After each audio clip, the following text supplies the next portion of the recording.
Alam niyo po, napakaganda po ng inyong sagot. Sana hindi one-sided ang ating persecution. Ano? Kasi, alam niyo, pag kayo ang pagpabor sa inyo, alam niyo, bawal po ang ginagawa. Kindly maintain Presiding order officer, within the bawal court. po ang ginagawa nitong nasa harap natin, nagkukomento. Kindly maintain order in the court. The Sergeant at Arms, by authority of the Senate President, is directed to kindly maintain. Hindi po Order in the sila court. allowed mag-ingay. Korte po ito. Thank you. You may proceed, Senator Judge. Who was speaking? Ako po, You may proceed, Senator Judge. I was Padilla. interrupted. With due English. apologies. And then regarding naman po specifically yung comment ni Senator Padilla na sana daw hindi one-sided yung prosecution daw po. Ano po yung reaction doon since parang umingay po sa loob ng session hall when that was said? Well, with all due respect kay Senator Judge Robin Padilla, no? Apparently, this impeachment trial is adversarial. Maliwanag yun. Kaya merong prosecution is to establish the case. Kaya may defense is to defend the innocence of the respondent, no? So, it is very much anticipated that the prosecution is biased towards presenting the case. Presenting the evidence, no? Siguro mas nakakapagtaka pag naging neutral ang prosecution. At lalong nakakapagtaka kung i-defend namin yung respondent, no? So, I think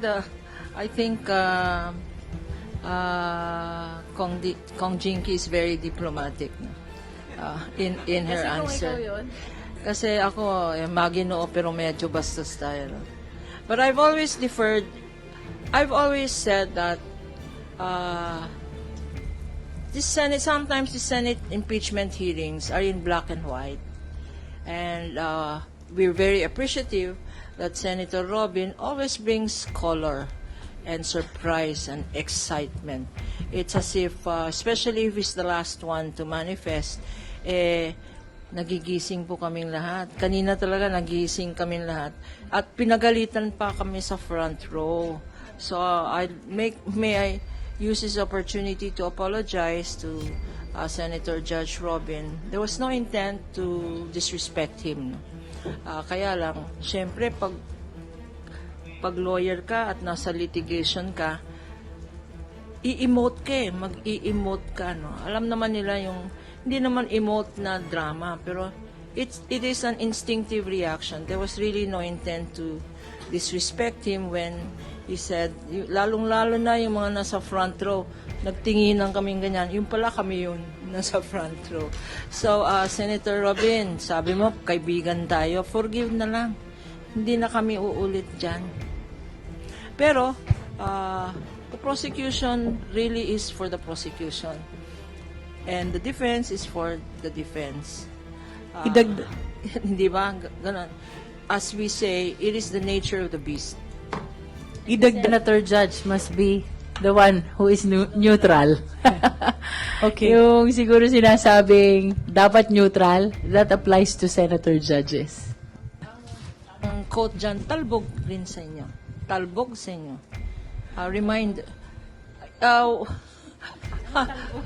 I mean, if you're saying that to us, we're saying it back to you. No?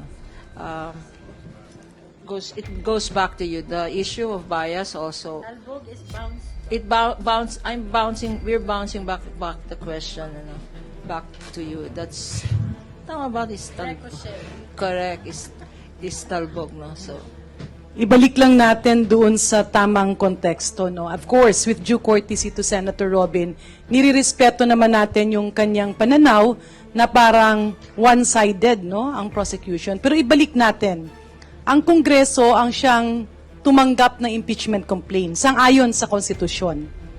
Tiningnan kung may complaint ba kumpleto sa forma at may basihan at nakita at sinang-ayunan ng 257 congressman na isumiti yung articles of impeachment. Ibig sabihin, ang Kongreso na ngayon, ang prosecutor o yung magre-representa ng mga nagreklamo at sang-ayon doon sa mga nakitang pwede, may probable cause, ngayon ay naiakyat iyan sa korte na ang Senado in this case.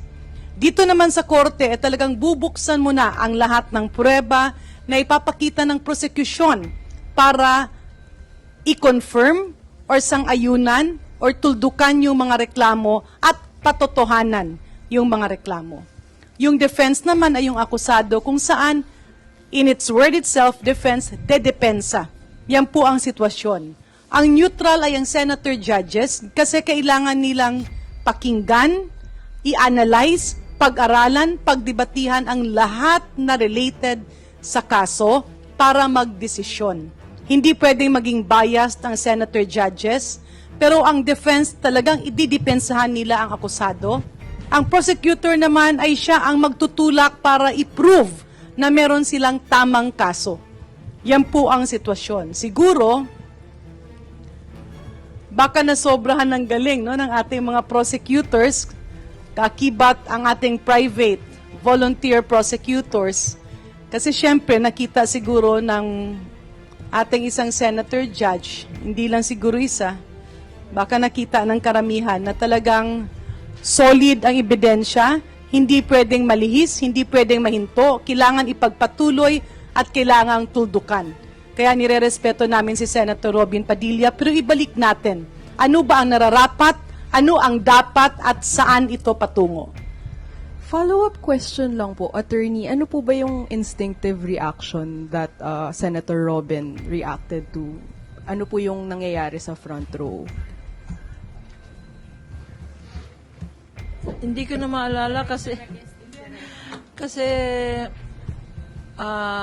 wag na lang kasi kami sa front row kasi alam namin nakikita kami sa camera na trying to behave kami.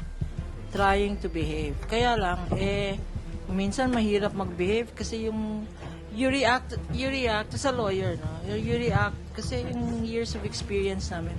Parang sa korte yan, di ba nanonood naman kayo ng mga court scenes, no? Di ba? Yung mga ibang lawyers pa nga, nagpa-pound on the table. Objection, Your Honor, yung mga ganyan. Kanya, nakaganyan na lang ako, nagdadasal na lang ako para hindi ako mag-react. No? But, you know, it is not out of disrespect. It is because of our years of training where we instinctively react to what we think is wrong or to what we think is unfair. As I've said before, we cannot, unlike, if it were the defense, for instance, for prosecution, if it were the defense who made a statement or who made an unfair allegation, we can contest it. Kaya lang pag senator judges, syempre hindi pwede. So, and that is why sometimes a reaction is more visual than vocal. Sorry po. Very brief follow-up din since related naman po ito doon. I'd like to address this question po to Attorney Lorna Kapunan kasi you've been in the legal practice po no for almost 5 decades. Since you're a veteran litigator po, sa inyong personal na pananaw, was Senator Robin Padilla's questioning of Representative Luis Ro kanina was a fair question? Kasi at one point may sinabi pa po siya na wala kang karapatang magtanong. Patas po ba yun? Balanse po ba yun para sa isang normal na court procedure? Alam mo, the problem with us lawyers, no? Was a request for clarification? Yes. I didn't know exactly whether he was asking a question or he was manifesting. Kasi at one point, he was talking about the witnesses, our witnesses. And then suddenly, he was talking about the senators who have pending cases. That's why I tried to seek for clarification. Patas po ba yun, Attorney Kapunan? Let me just say this, no, as a general strategy, no. Alam nyo, sabi namin ng mga lawyers, if you are weak on the facts, argue on the laws. If you're weak on the law, if you're weak on the facts and the law, go against the person. So, ang nangyayari po ngayon, sana, if there is a perception that we're very strong on the facts. That's why nagsishift sila sa law. But now that it seems that there's also weakness in the law, nagsishift na ang defense sa personalities, no? Attacking the credibility of our witnesses, attacking some persons who are not even our witnesses, like to say that they committed crime or they are not worthy to be, they're not credible, no? Merong ang inatake na cited for perjury na hindi naman naming witness. And when that failed, there was an attack on our earlier two witnesses, saying that maniniwala ba kayo sa even the two earlier witnesses, no, who were credible and competent. The attack now was on their may conviction or may kaso and all that, which is why we very welcome the statement of Kong Jinky when she says they have been vetted and there are no pending cases or convictions against them. And citing the law also, Chair Jinky did say that pending case will not, if there is no conviction for a crime of moral turpitude, it will not affect your credibility as a witness.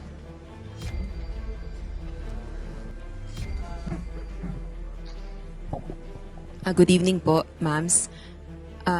Regarding po dun sa, yun nga po, dapat ang senator judges yung neutrality, pero ang nakakitaan ng neutrality, pero nasa ikasyam na araw pa lang po tayo ng impeachment trial, nakikita na po natin na it seems like may nagde-defend sa Vice President justifying her acts against the sheriff, etc. Can we say at this point in time, mas difficult ma-attain yung conviction against the Vice President because of these biases na nakikita na po sa senator judges? Yeah. Personally, I don't think so. Kanya-kanyang style yan eh. Minsan ginagawa ng isang judge yan para hindi siya mabasa. At yung mga katanungan naman nila, it can always be geared towards meron silang gustong i-attain or pwede rin na kunyari hindi nila alam. Pero what they're doing is actually observing the body language of the witnesses and even the prosecutors. Kasi kitang-kita naman nila yan na kapag walang itinatago, lalong-lalo na yung ebidensya. So nananaig pa rin kami na solido ang ating Senado at ang impeachment court, whether they will give a verdict of guilty or not guilty, yun ay magiging sang-ayon sa pagpresenta ng mga dokumentong magbibigay, maglalatag ng ebidensya headed by our prosecutor, Jinky Luistro.